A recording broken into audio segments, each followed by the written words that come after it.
Evangelio de nuestro Señor Jesucristo según San Mateo.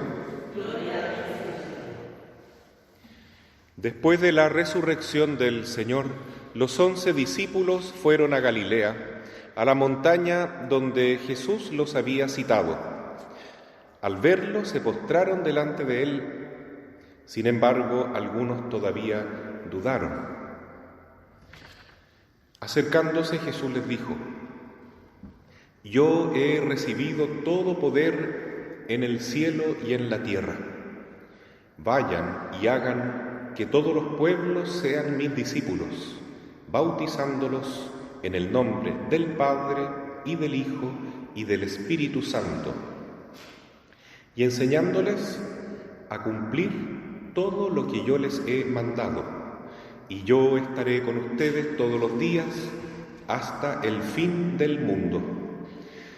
Palabra del Señor.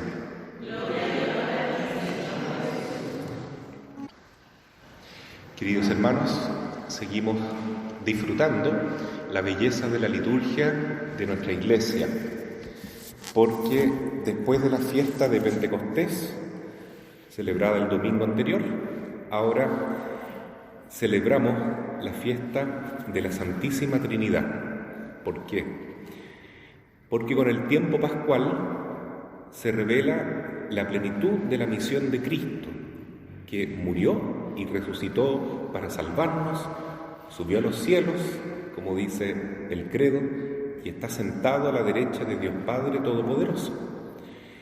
Y hemos celebrado también la fiesta del Espíritu Santo, que anima a la Iglesia y que a todos nos permite, como dice San Pablo en la carta a los Romanos, clamar Abba, papá, es decir, nos da el espíritu de hijos adoptivos de Dios. Somos hijos de Dios, porque el espíritu del Padre y del Hijo, que es el Espíritu Santo, mora en nosotros.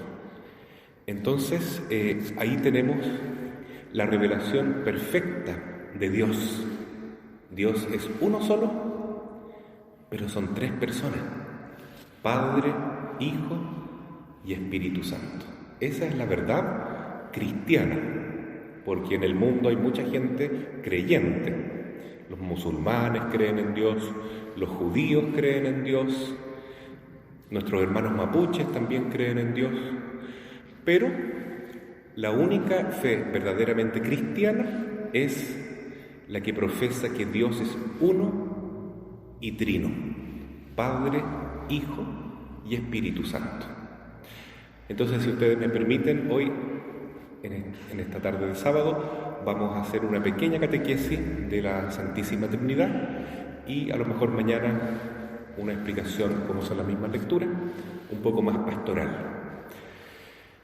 Entonces, sobre la Santísima Trinidad, hay que decir que esa palabra no existe en la Biblia, no aparece en el Nuevo Testamento Trinidad. Pero Jesús mismo dijo que el Espíritu Santo nos va a ir recordando todo a lo largo de la historia, nos va a ir explicando todo lo que está contenido entre líneas en el Evangelio. La palabra Trinidad significa trino y uno. Y eso está revelado hoy en el Evangelio de Mateo, capítulo 28, cuando Jesús envía a sus apóstoles por el mundo entero y les manda que bauticen a todas las personas en el nombre del Padre y del Hijo y del Espíritu Santo. Él les está diciendo: bautícenlos en el nombre de Dios. Pero Dios es uno y tres personas: Padre, Hijo y Espíritu Santo. Claro que si uno recorre más atrás en la Biblia, desde el Génesis, ya se encuentra un indicio de que Dios es trinitario, sobre todo cuando crea al ser humano. En el Génesis, primeros capítulos, dice Dios: hagamos al hombre a nuestra imagen y semejanza.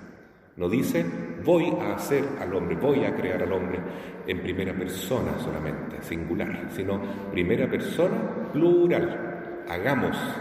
¿Por qué? Porque son tres personas: el Padre, el Hijo y el Espíritu Santo, que crean al ser humano. ¿Y cómo lo crean? Lo crea de manera trinitaria, también podríamos decir. porque dice la palabra que Dios creó al hombre o al ser humano a su imagen. A imagen de Dios lo creó, hombre y mujer los creó. En estos días estaban por ahí haciendo una catequesis, yo diría satánica realmente, en los colegios de Chile, enseñándole a todos los colegios de Chile que tienen que transmitir obligatoriamente, porque es un mandato de la ONU, la educación sexual integral, que consiste nada más y nada menos que en pervertir la moral de los niños pequeños desde el colegio, sin muchas veces la autorización de los padres. ¿Y qué es lo que dice esta antimoral? De que existen 3 tipos de seres humanos: hombre, mujer y andrógino. Así es, yo lo leí y estuve presente en ese momento. ¿Qué es lo que es andrógino? Seres humanos que no son ni hombre ni mujer. Y ahí entra la ideología de género y cada uno puede decidir qué género, qué sexo, qué orientación tiene. Es una locura y realmente algo que clama al cielo lo que está pasando. Cómo están obligando a los niños a entrar en materias que no deberían a esa edad y de una manera tan mentirosa y tan falsa. La verdad es lo que dice la Biblia y lo que está a la vista de todo el mundo. Existe en los seres humanos 2 tipos de seres humanos: hombres y hembras, por decir así. Varón y varona, dice la Biblia en algunas traducciones, pero más claramente hombre y mujer. Pero el hombre y la mujer, como dice la palabra, hagamos al hombre a nuestra imagen y semejanza, hombre y mujer los creó. El hombre y la mujer están llamados a amarse, a quererse y a estar abiertos a la vida. Entonces ahí surge una tercera persona, que es el hijo o los hijos. Entonces, en la familia humana encontramos el reflejo mejor, la imagen más perfecta de la Santísima Trinidad, porque tenemos al papá, la mamá y él o los hijos, ¿no? Entonces, ahí está la maravilla de Dios. Nosotros somos imagen y semejanza de Dios. Entonces, ¿cómo es Dios? Dios es familia, es Padre, Hijo y Espíritu Santo.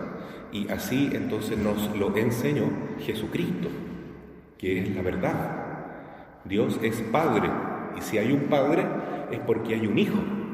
Y ese Hijo único y eterno, divino, igual que el Padre de Dios, es Jesucristo, es el Hijo de Dios, la segunda persona de la Santísima Trinidad.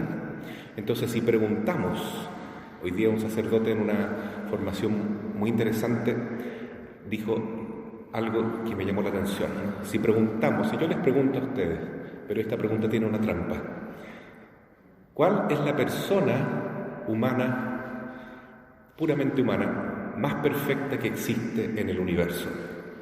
¿Qué dirían ustedes? No es Jesús, ¿no? Porque Jesús es una persona divina, es la segunda persona de la Santísima Trinidad, es el Hijo de Dios, que también es humano porque tomó naturaleza humana en el tiempo. Pero la persona puramente humana, esa fue mi pregunta, ¿no?, más perfecta es la Santísima Virgen María, ella. Porque además el Hijo eterno la eligió a ella como madre.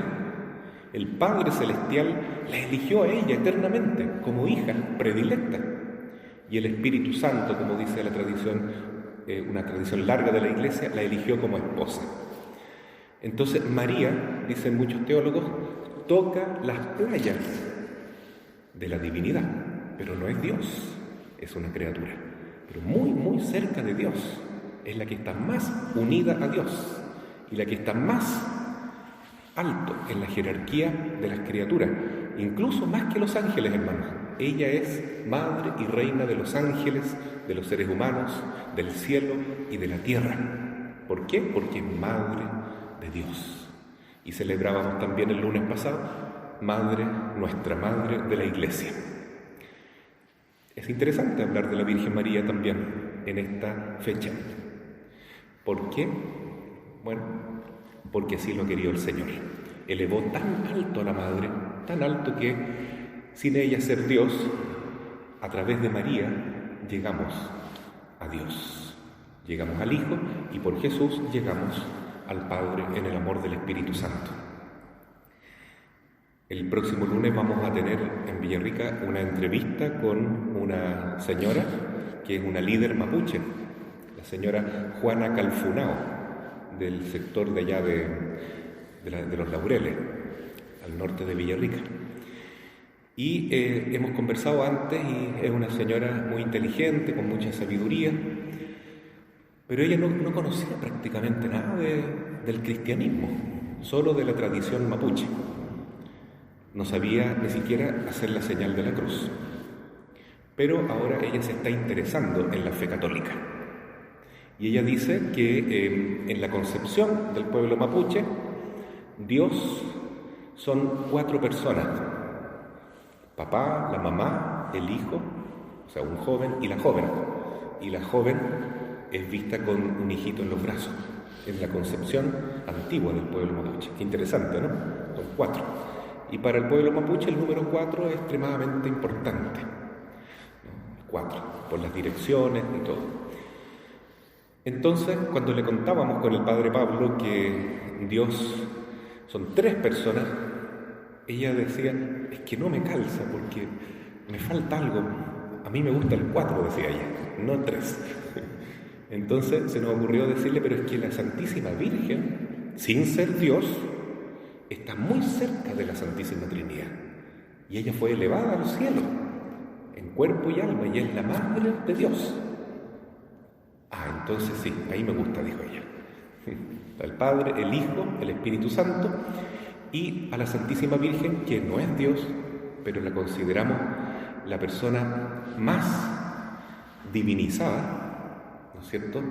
Hoy día también la tenemos que tomar en cuenta, porque entendiendo el misterio de María, también podremos entrar más profundamente en el misterio de Dios. Y el padre Pablo con esta señora fue también muy astuto y le dijo, mire, ¿usted sabe cuál es el nombre de Dios en el Antiguo Testamento? Es un tetragrama, que significa 4 letras, Yahvé, Y-H-W-H, Yahvé, y se lo mostró. Y eso le encantó tanto a ella que dijo, a partir de ahora voy a comenzar a leer la Biblia. Y está leyendo la Biblia. Y el padre le preguntó, ¿qué libro está leyendo de la Biblia? Los números, dijo ella, porque le gusta ver si aparece el número 4 de nuevo. Pero bueno, ya va a llegar al Evangelio. Es lindo, hermano, poder descubrir esta fe que tenemos nosotros.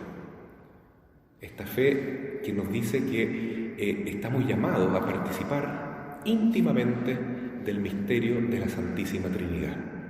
Porque para eso Jesús vino al mundo.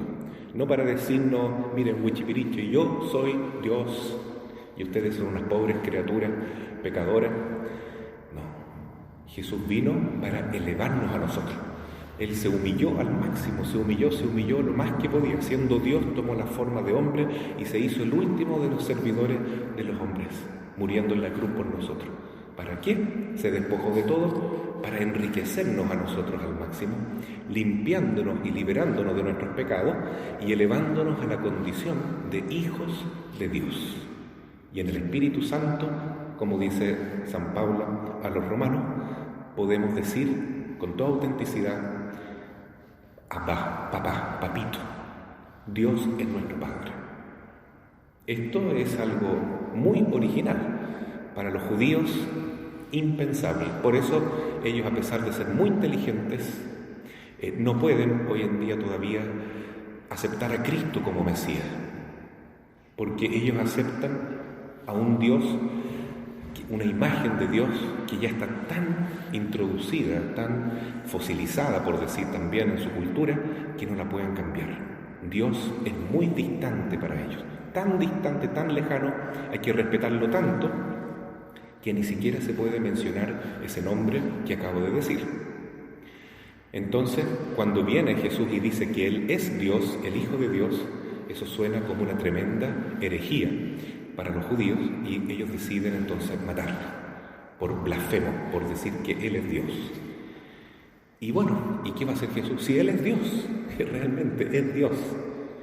Ojalá que algún día nuestros hermanos judíos puedan descubrir esta maravilla, que el Mesías que ellos todavía esperan ya vino al mundo, que Jesús no era solamente un profeta, Jesús es el Hijo de Dios. Y ahí está la clave para aceptar esta gran verdad de fe, que Dios es uno y tres personas. Porque las primeras herejías siempre tendían a quitarle algo a la naturaleza de Jesús. Algunos decían que era un hombre solamente, que había sido adoptado por Dios. Otros decían que no, que era solamente Dios y su forma humana era como fantasmagórica. Había tantas cosas raras. Otros decían que Dios es solamente el Padre y Jesús no es verdaderamente Dios. Por ejemplo, los arrianos. Y entonces es muy difícil, en realidad, entender este misterio y no caer en un error. Así que por eso no es bueno juzgar a nadie, a ninguno que haya cometido herejía. Pero lo que sí podemos hacer es ser humildes y decir, ¿quién soy yo para entenderlo todo? Mi mente es muy pequeñita. Yo voy a obedecer a la Iglesia, voy a obedecer a lo que dice la palabra de Dios y voy a someter mi inteligencia a esta fe maravillosa que Jesús nos ha regalado. Y no tratar de cuestionarlo, no tratar de entenderlo. Ustedes saben esta historia de San Agustín, que era muy inteligente, era muy filósofo, pero quería entenderlo todo. Y una vez caminando por la playa, se encontró con un niñito que estaba llenando un hoyo en la arena con agua del océano. Y le preguntó, ¿qué estás haciendo? Voy a meter toda el agua del mar en este hoyo. Y San Agustín se reía y movía la cabeza. Y este niñito, que era un ángel, le dijo, esto es más fácil a que tú puedas entender con tu mente quién y qué es Dios. No se puede entender. Por eso es un tema de fe. La fe es un don de Dios, es la certeza de aquello que no podemos entender en modo alguno, o por lo menos no a cabalidad. Y es también un regalo porque nos permite adentrarnos en una verdad que es maravillosa, que Dios sea uno y trino, que sea una familia a la cual estamos llamados a participar nosotros como Iglesia. Es algo tan hermoso, tan bonito, que hoy queremos aceptar, alabar y agradecer. Eso es. Y también en otro momento podemos decir qué significa que Jesús es la palabra de Dios, pero ya es otro tema, otro capítulo, para entender la Santísima Trinidad. Si Jesús es la palabra, el verbo de Dios, es como por decir así, la idea que Dios tiene de sí mismo, es porque el Padre se conoce a sí mismo y genera una idea, y esa idea es esta segunda persona, este verbo, este concepto. Por eso Él es concebido, Cristo desde toda la eternidad es concebido por esta inteligencia suprema, divina, que es la de su Padre. Y el Padre conoce al Hijo, es decir, se conoce a sí mismo, y entre el Padre y el Hijo se genera un amor tan grande que ahí entonces procede la tercera persona, que es el Espíritu Santo, el amor entre el Padre y el Hijo. Bueno, son todas estas ideas tan bonitas que ustedes las pueden reflexionar y meditar mejor leyendo el Catecismo de la Iglesia Católica para enriquecer, fortalecer nuestra fe y poderla también comunicar, porque es muy, muy grande esto. Antes de Jesús nadie sabía estas cosas, nadie. Y hoy lo tenemos a disposición, pero es necesario ir con puntillas, ¿cierto? Con mucho respeto, viendo estas verdades de fe, rezando con ellas y pidiendo humildemente al Espíritu Santo que nos dé los dones de consejo, sabiduría, inteligencia y entendimiento para poder penetrar un poco en este misterio y vivirlo profundamente, que es lo más importante. Es decir, que vivamos como hijos e hijas de Dios, como iglesia, como familia en Cristo. Así sea. Amén.